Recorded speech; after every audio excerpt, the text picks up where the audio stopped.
Jonathan Kuminga set to return. What will his impact be? And Steph Curry, the chase for 4,000 three-pointers is on. We're breaking this and more down with Evan Giddings on today's Locked On Dubs.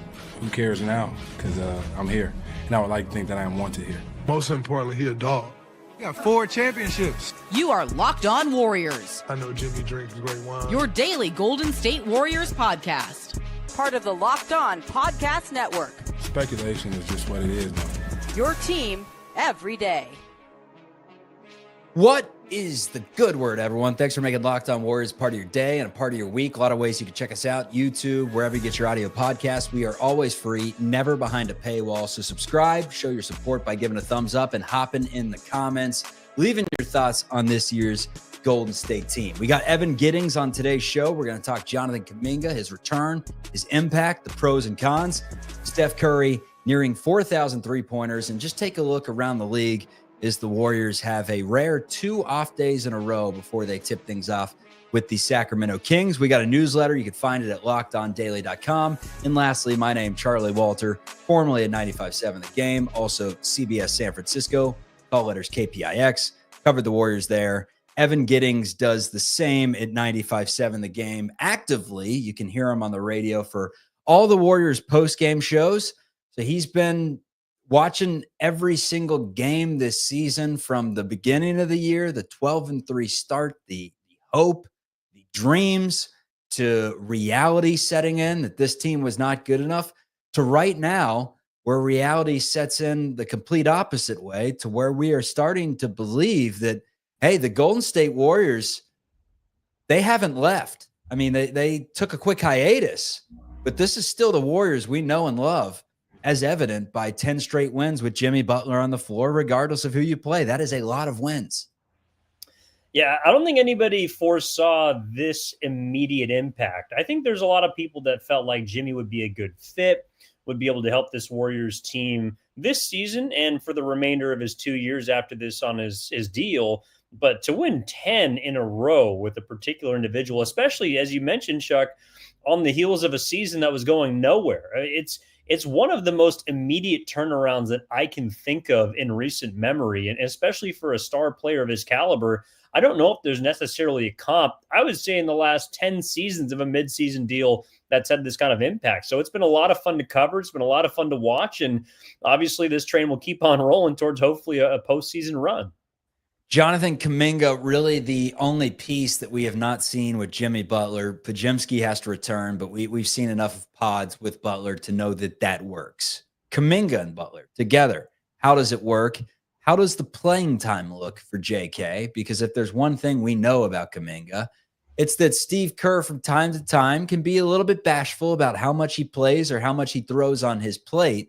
He was playing his best basketball, however, before the injury, which is now 30-plus games ago. It's been a long time that the Warriors have had to figure out their identity without JK. And you'd have to imagine, based on everything that Steve Kerr has said, that he's not going to come in and get 35 minutes day one. He's going to come in and they're going to slowly integrate him. They're going to change up his role from what it may be. What does a good JK experience look like moving forward these next couple weeks as compared to long term?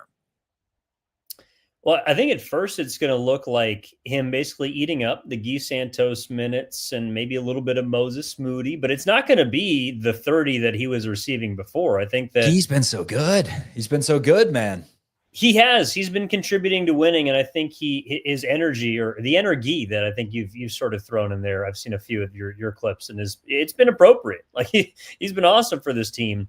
But I think that if the Warriors are to reach their ceiling, like if they're trying to become a championship, like a contender, which I don't think is appropriate yet, a label for this group, and they're getting close, but not quite there yet, Kuminga's got to be a part of it. And it's because he brings something that I would say no one else on the team has, and that's an ability to attack the rim. He plays above it, and he's someone like Jimmy Butler that also gets to the free throw line. And also is a pretty good on-ball defender. So, I wonder how many minutes they're going to play him at first. To me, it's looking like 15 to 20.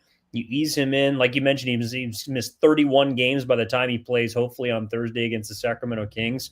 but I think they have the benefit of bringing him along slowly. And so I wouldn't immediately take that if I was a fan as Steve Kerr doesn't like him. He doesn't want to play him. They're just trying to figure out where he can help best, bring this team up because they're already playing really good basketball. How does he fit in with Butler? You add another wing that doesn't necessarily shoot it well from deep. That's the least of your concerns right now. I think talent is talent. I think size is size. And I think potential is potential. Three things that I look at when you're bringing in JK. But in terms of those guys playing on the floor together, specifically with Draymond, how does this whole rotation look? I'm not talking starting lineup. I'm talking finishing five. Is JK in it moving forward? I think eventually he gets to that point. At first, probably not. But where Jonathan Kuminga's best strength is, to me, offensively, is as a slasher. And Jimmy Butler has opened up angles and lanes for everyone. I think someone like Moses Moody, who I didn't think was this, aggressive and great of a shooter at the rim, has found a way to use his frame and length to open up some opportunities inside the 3-point line. And to me, Kuminga is going to have a lot of success doing that. To me, the question that I kind of would throw at people that are a bit reserved about Kuminga's fit is if Jimmy Butler has elevated the play of literally every single person on this roster, why should Jonathan Kuminga be the exception? Why is he the person that isn't going to benefit from Butler or isn't going to benefit from the way that this team is playing? He obviously has a little bit of incentive because he's in a contract season. But to me, if he's going to get paid this season based on the amount of games he's probably going to play, which will be around half of the year by the time things are all said and done, it's going to be because this team is playing good basketball and he's contributing to it. So I don't think Kuminga is the guy that's going to come in and try and mess things up and be the me and be all about I think he is going to try and fit in, and he's going to have to. When you say that literally everyone has been playing better basketball since Butler's entered the fold, that's not hyperbole. No. Right? Like maybe Trace, that's the exception there because he's not really playing. But in terms of players that are actually soaking up minutes, like even Buddy has been playing real good basketball most of the time lately, comparatively to what he had been months prior. For Kuminga, what do you think in terms of like moving forward, long-term contract negotiations? Joe Lacob has said, you kidding me? I want Kuminga to be a part of this team. He's a warrior. Do you think this is almost like a tryout to see how he does next to Butler and you go from there? Or do you truly believe, Lacob, that if he has his way, Kuminga's locked up long-term? Yeah, I think he's going to get paid. I think the question is just how much. And from that standpoint, I do feel a little sorry for JK because I think that naturally, just by the games played in the contract here, your price point is going to be suppressed. But to me, I would think that if Kuminga's smart, he would probably sign maybe a Moses Moody length deal, probably more annually. But if you sign a 3-year deal, you hit contract negotiations in 2 more seasons, which, oh, by the way, is going to be around the time when Draymond Green's contract ends, Steph Curry's contract ends, Jimmy Butler's contract ends. Well, then you might put yourself in a position for an even bigger payday in your age 24, 25 season.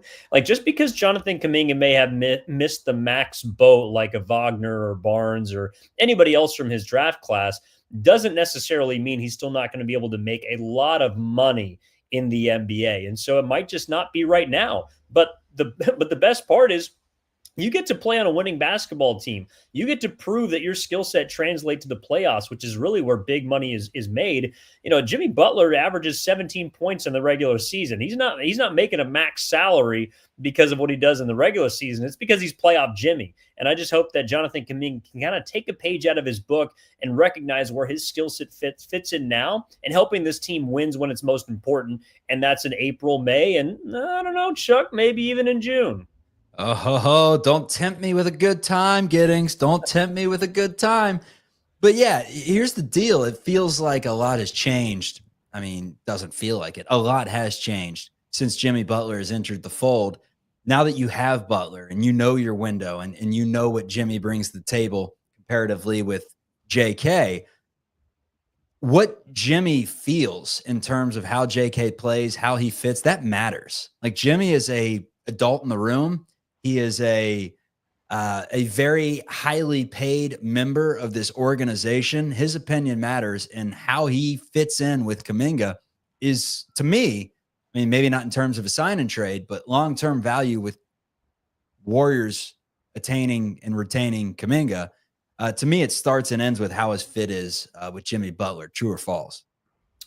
True, but I would also say that, again, if you're looking beyond this season, I think Kuminga's impact this year is interesting. But next year, like Jimmy Butler does not play a lot of regular season games. Steph Curry is going to be 37. Draymond Green just turned 35. There's going to be a lot of games where you need your younger players to play big minutes in order to get those OGs past the 6-month rigors of the regular season. So while Kuminga is maybe not somebody that's going to step in and play 35 or 36 minutes and help you win 60 games and then help you to the postseason, he still has a very valuable role. I think a bit of the underrated aspect of the 2022 season was the fact that Jordan Poole was able to step in and start for Steph Curry when he missed the last 15 games of the regular season and kept him fresh going into the playoffs. While that's not you being the big time postseason performer, that's a valuable aspect for a team that's trying to win a championship. And that's also something that, as we saw with Jordan Poole, can help get you paid. So there are a lot of different ways to cut and slice this thing. But I just because Kuminga isn't right off the bat back into the starting lineup or playing big minutes doesn't mean that his role is any less important right now as well as moving forward. No, and it does make you wonder about the deal that he will potentially get based off what he's done. I mean, sure, I'm sure teams will throw money if he hits the open market in terms of looking at it potential and what he can do down the road. But him getting hurt this year, I mean, that never improves your value, you know, unless he has some tear to finish up the season. So who's to say that Kuminga wouldn't want to return on a shorter deal, kind of a prove it deal, like that Moses Moody 3-year? It'd be more per year just based off potential alone. But who's to say that you couldn't get him during the same window as Curry, Butler, Draymond as a part of the mix and then reevaluate moving forward? So that obviously more of a question and answer that needs to be answered during the offseason. So for now, we will have a question that is answered most likely against the Sacramento Kings. That is, will Steph Curry reach 4,000 3-pointers? We will have that answer. I think it's a pretty easy answer, and it's coming up next on Locked on Dubs. And most importantly, he a dog. We need more dogs. Home should reflect your style, and with WayFair, it's easier than ever to make that happen. Whether you're looking for a simple refresh or tackling a big home project, WayFair is everything you need in one place. WayFair's huge selection makes it easy to find the perfect piece, no matter your space or your budget. From cozy furniture and stylish decor to kitchen essentials and outdoor must-haves, WayFair has it all at prices that fit your budget. You can find the perfect piece, whether it's a new rug to tie your living room together. If you get that, then the shopping's pretty easy. You can compare styles, and the order does arrive fast with free delivery, and it's more than just furniture. They have storage solutions, patio decor. It is all things home for you and should be. Head over to wayfair.com and find something that's just your style today. That is WayFair.com. Wayfair, every style, every home. This is a message from sponsor Intuit TurboTax. It is that time of the year, everyone. Taxes was waiting and wondering and worrying if you were going to get any money back, and then waiting, wondering, and worrying some more.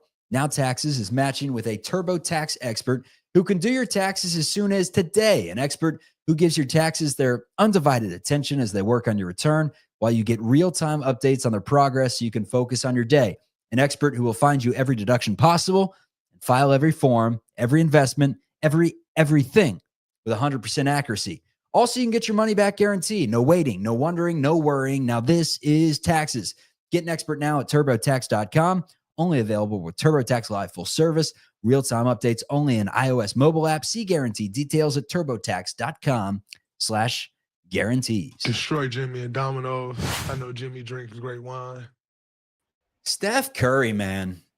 I mean, sometimes we don't talk about him enough on this podcast, and this is literally the podcast that Curry built, essentially. I mean, the views and the hype and the everything surrounding the Golden State Warriors. Festus Ezeli said it best on yesterday's show. This is the house and the program and the everything that Steph Curry built. He is the Golden State Warriors.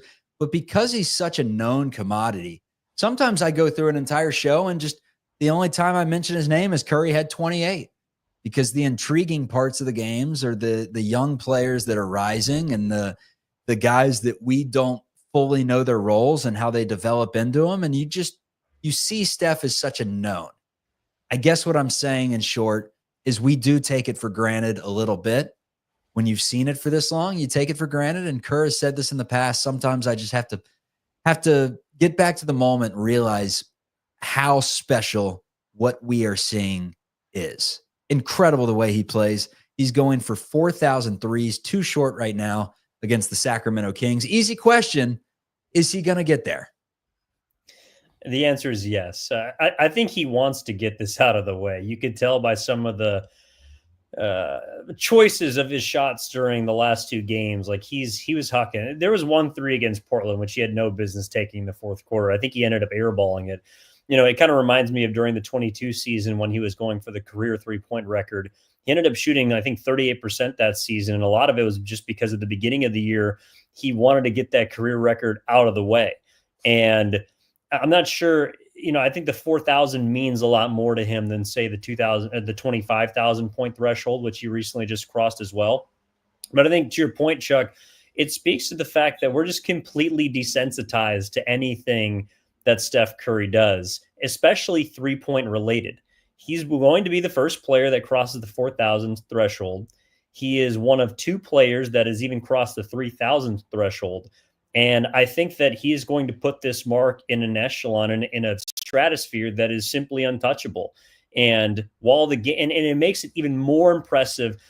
I don't know if there's a player that has had a singular skill, and I'm not trying to say that Curry is only a shooter, but has had a singular skill in which he has literally been the best at from the moment he stepped into the league until the moment he's going to probably step out of the league. Like, he is not just a great 3-point shooter. He's still the best 3-point shooter and has been for over a decade. And that's why the 4,000 mark is something that I think creeped up on a lot of people, but it's an opportunity to appreciate someone who is better at the most valuable skill in 2025 in the NBA than anybody else. And he has had the most valuable skill probably since the 2012 or 13 season, whenever he started playing real games. So it speaks to the greatness of this player, the fact that this one weapon, which has changed mathematics across the game of basketball, it's quite remarkable. And I think that he's going to break it against Sacramento. They'll take some time out and appreciate him, and maybe they'll have some sort of timeout, and Kerr will probably call one to make sure he gets his just due. But he's going to keep going. Like, I think the better question is, can he get to 5,000 threes? But wherever he ends up being, it's going to be one that's untouchable, and it's going to end up being that kind of Cal Ripken streak in a sense. Yeah, the 5,000, I'd have to do the math, the projections of how many games he could potentially play, because that's the complete wild card in all this, with sports science changing the way it has and the eye test of how many years does Curry have in him. Like, you look at 37-year-old soon to be, or has he turned 37 yet? He turns 37, I believe, on Friday. Okay, so a day after the Kings game, a day after, I guess, his birthday present, his early birthday present will be that 4,000 3-pointer.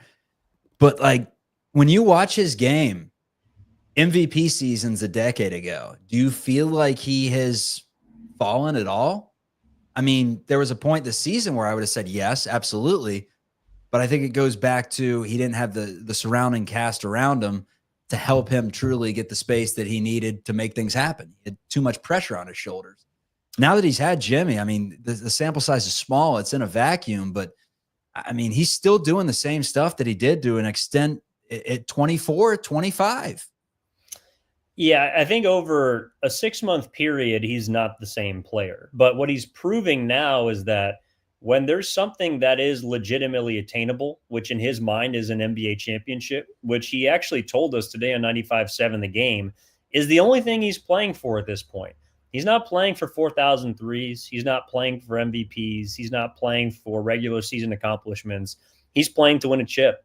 And when he believes that that is attainable, that it's within reach, that meaningful basketball that he's been asking to play for the better part of the last 2 years is in his sights, he can still summon that. And that to me has been the most unreal part about his age 36 season, Chuck, is that it's the best in terms of scoring and offense and efficiency of a guard since those statistics became a thing. Like, no one has ever done what he did at age 36. And especially to end it the way he did, he was scoring over a point per minute, over that road trip that he just came off of. He's shooting the ball 50, 50, 90 as of late. And if you have a player playing at that level, I don't care what age they're at, you got a shot. And the fact we've seen Curry doing it over again, we've seen him doing it on an international stage. We've seen him do it in the finals, in the biggest moments across his career. I think it gives a lot of people hope that this season can become one that is extremely special. And the fact that Curry still can don the Batman cape at any time he so chooses, he's must watch. He's getting an MVP chance on the road. He's turning every house into his own, and he's making Chase Center a place to absolutely want to be at once again. And so it's just a credit to him and the work that he's put in. It's crazy because you mentioned like guards. Who has done what Curry's done at this age in our lifetime? The answer is no one. I mean, I'm pointing to guys like Allen Iverson, and I don't know who Iverson was even playing for at Curry's age, if he was even in the league, but I'm just thinking of even late Nuggets Iverson. I mean, he had clearly fallen off a cliff in terms of who he was at one point. I'm going way back in time to see if maybe back in the golden era, it was a little bit different.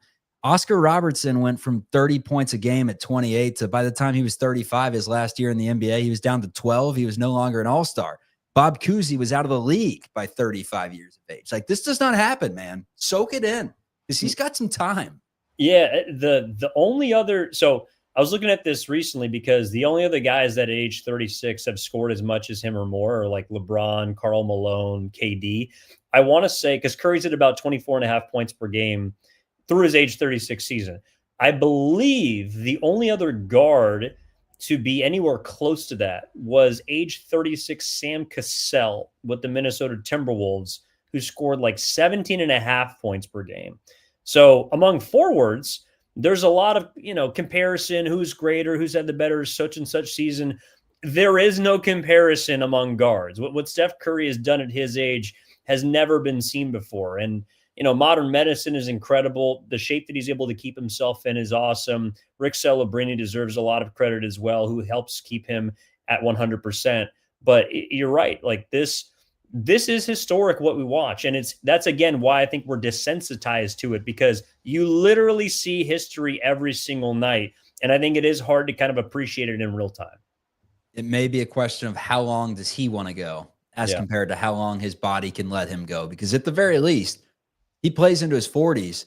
He can be what Ray Allen was, the slashing, that part of his game diminished a bit, but just a sharpshooter that can still win you some games and that is still worthy of a large contract in the NBA. We're going to continue this conversation. Steph Curry, the GM, the assistant GM at Davidson. We'll touch on that. And then we'll take a look around the league and see how the Warriors are hanging when it comes to that 6th seed. And it is close. Timberwolves are right there. Wins are needed. The good news is wins continue to come. Let's talk about it. Forget that. We champs. Why are you starting with that question? We got 4 championships. All right, today's episode is brought to you by Skims, and I found out that they were making underwear for men, and I hopped on the train right away. My brother actually was the one that told me that Skims had good underwear, so I gave it a try. I wanted to see what the hype was all about. Because, whether it's, I'm not even going to name the other brands, but X, Y, and Z, they're not multi-purpose. They're for one thing at a time. And I like an underwear that it's dual threat. It's triple threat. My favorite is the Skims Stretch 5 Boxer Brief. If you are someone that likes working out, but you don't really like the synthetic underwear, the good news is that this doesn't feel like that. It gives you the movement you need. Feels like you're not walking around in gym clothes. They never lose their shape or ride up, and they look pretty good. and they feel good as well. And it will definitely help you out in the gym. And you can find them at skims.com/LockedOnNBA and Skims store. Let them know we sent you. After you place your order, select podcast in the survey, select our show in the drop-down menu that follows. Let's get back to it. I'm good. All of that is behind me. All right, so Steph Curry is now the assistant GM of the Davidson Wildcats. It sounds like a lot of it is just through support of having been there, having gone through the gauntlet, and now using his experiences to relay them to the GM. A lot of it is, I'm sure, just financial based, where he wants to be a part of the program. You pay a certain amount of money, you're on the staff. But I would say life experiences and notoriety and how to deal with things would definitely be up there with why Davidson is bringing Steph Curry in. But here's the deal, Giddings. The reason they're bringing him in is because he's the greatest player in Davidson basketball history. He may be one of the greatest college basketball players in history. And now what this does for Davidson is it gives them a chance to be something. Like, money is everything in collegiate sports. You look at Texas Tech this year getting JT Toppin. It's because they had money to do so. They're not necessarily a power program that we thought had a lot of money, but apparently they do have oil money and they can throw money around. So with Steph Curry now donating 8 figures to Davidson basketball, which is at the very least $10 million, you wonder if they kind of turn that corner and become the next mid-major, because they really haven't done anything. They've made a few tournaments here and there, I believe, but no runs since Curry has been there. They're A-10. They're clearly mid-major. I think Curry just wants to change that.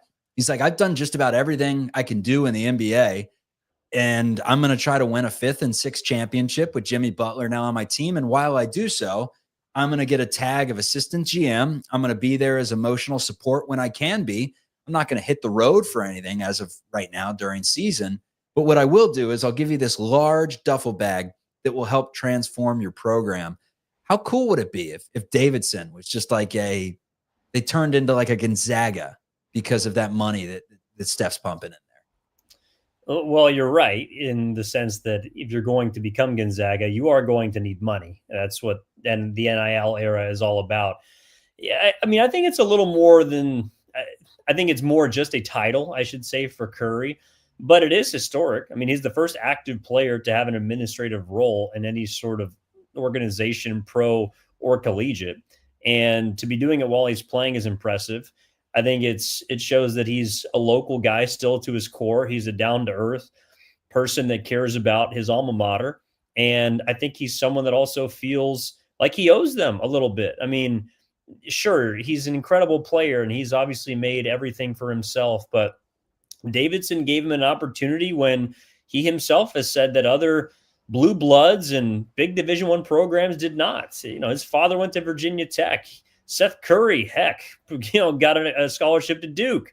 Yeah, Steph was not that guy, and so I think he feels a bit beholden to Davidson. And I think it's a really cool story. I just wonder how much work he's actually going to put in. Like, I don't think you're right. He's not going to be making many trips. He's probably going to do two Zoom calls a summer to try and get this big name recruit that would have rather gone to Bucknell into Davidson or something like that. But it is a cool story, and I think he's proud of it. Come on, man. You're a mid-major guy. Bucknell and Davidson are not the same. Patriot and A-10. Give some respect to the Atlantic 10. But yeah, I think it's a cool story to watch, see how it develops. Because if Davidson does turn into anything, there's a big reason why in this NIL era. And it's because they have the money to bring in legitimate players. And Steph Curry is going to be a huge part of that. So as much as Warriors fans love Curry, Davidson fans, he was their first. They love a little number 30. Yeah, I mean, he's not going to help anybody turn away from NC State or from UNC or Duke or Wake Forest, but you never know. The bag comes talking, man. In this day and age, the bag comes talking. You have enough money that you're willing to throw around. It can help lure some of those players that are high caliber. Maybe not McDonald's All-Americans to Davidson, but hey, it takes a few. I mean, you got to start somewhere. Gonzaga was they were at best like an 8 seed 20 years ago. Now, an 8 seed's terrible for Gonzaga. So life can come at you fast. That's all I'm saying. It's cool that Curry recognizes the roots and is trying to jumpstart that program there, men's and women's basketball. But back to the Warriors chasing the Oklahoma City Thunder in the West. It's literally impossible that they catch the Thunder. They're 16 games back. They don't have the games to do it. Regardless of whether they played another 60 games, they probably wouldn't be catching the Thunder anytime soon. The good news is that doesn't matter. It matters in terms of the Thunder, if they played head-to-head, would have the extra home game. But as we've seen before, the Warriors don't need that extra home game to win an NBA championship. So I ask you this. The Oklahoma City Thunder, do they scare you more than anyone in the West? Or considering the fact that the Warriors are seconds away from being 3-0 against them without Jimmy Butler, is there someone else in the West that you think would give the Warriors bigger fits despite the records? Well, I mentioned earlier, I do not yet consider the Warriors contenders. I think they're back into the thick of things. But let me ask you why. Why they're not contenders? Just because you haven't seen enough and you're waiting to make a proclamation, or you truly believe the roster just can't compete with some of these other in the West? No, I think these next 2 weeks are going to prove to me whether they are contenders or not. They got some games against legitimate teams. The Knicks are going to be banged up because of Brunson, but you're going to play Milwaukee and Denver on back-to-back nights. To be honest, the rest of the way, their schedule is pretty favorable, and I never looked at it like they were going to be able to prove to me that they're a top team in the West on what they had left. But you got 2 home games against Denver left. If you don't win either of those games, I do think we have to look at this team with a little bit of a side eye. You know, to me, Denver's a team that I would fear going into the playoffs. I know that Oklahoma City is inexperienced, but on paper, they are a great basketball team. I believe their net rating is the best right now since I think it was the 77 Lakers, whichever won 30 games in a row. Like that's the kind of pace that they've been on paper. And then obviously you got teams out east that the Warriors aren't going to get a chance to play. So, you know, to me, I look at there are 3 contenders, and maybe I just have a high bar for that. To me, it's Cleveland, Boston, and Oklahoma City. But the Warriors are a team that could absolutely win a championship. You know, I think Denver can. I think that at full strength, the Lakers can. And I think the Warriors are in that group too. So, you know, to me, it's about how it falls in the postseason. The issue is, like, if you're going through the West and you have to beat some combination of Denver, OKC, and, you know, maybe the Lakers, not in any particular order, but you're telling me they can beat all 3 of those teams and then go beat one of the best 2 teams in the East. You know, I think they're going to have to catch some breaks in order to do that. But, you know, generally championship teams some things fall their way. So, yeah, I'm reserving judgment right now, Chuck, but in the next week and a half, we could have a very different conversation. Yeah, and that's where age definitely comes into factor. Postseason, playing a bunch of back-to-backs, a 7-game series followed by a 6-game series. How do you show up? That sort of thing definitely matters, and that's where I think tying this entire show together, bringing in Jonathan Kuminga really helps you out, because it takes some of the pressure off Butler, adds in another fresh body, and if Kuminga is able to pick up where he left off, and not only that, is able to get better, which everyone we've mentioned has done with Jimmy Butler on the team, then all of a sudden you add in that and you bring Podziemski back and you go up and down the roster, and it's hard to point to Denver and say, I think the Denver Nuggets are better than the Golden State Warriors, maybe on the same level, but we have not seen them play. We have not really seen the Warriors play anyone that's in title contention since the arrival of Jimmy Butler. So I still think it's an unknown. I would never say they're contenders, but I would say that nothing they've done over the past month has proved to me that they can't make a run in the NBA playoffs. That's kind of my final thought. Your final thoughts as we head into the Sacramento Kings game, the Knicks on Saturday. So 2 pretty difficult games back to back. How are we feeling? I mean, you should feel good. I mean, that's my kind of my final thought about the Warriors is you're expecting this team to win in whatever game. And it's not necessarily that, all right, well, they're going to beat every opponent, but it just seems like, Chuck, no matter if they're down or up in a game, they're going to figure it out. And that's been the most impressive part to me about this group. Jimmy Butler's been applauded for how smart of a player he is. And I think the Warriors have kind of adopted that moniker. It feels like they're playing smart basketball. Sure, they're going to make mistakes. They're going to miss some free throws. They're going to miss open threes. But they're going to be able to figure it out in real time more than the team, obviously, before the deadline, but even maybe more so than the team from the first 15 games. I just think that there's more pedigree. I think there's more energy. And I think there's also a little more desperation that they're playing with, that they know that this might be one of their last best chances to make a legitimate run for a championship. And so you're seeing everyone play intelligent, desperate basketball combined with energy, combined with health. That sounds like a dangerous team to me.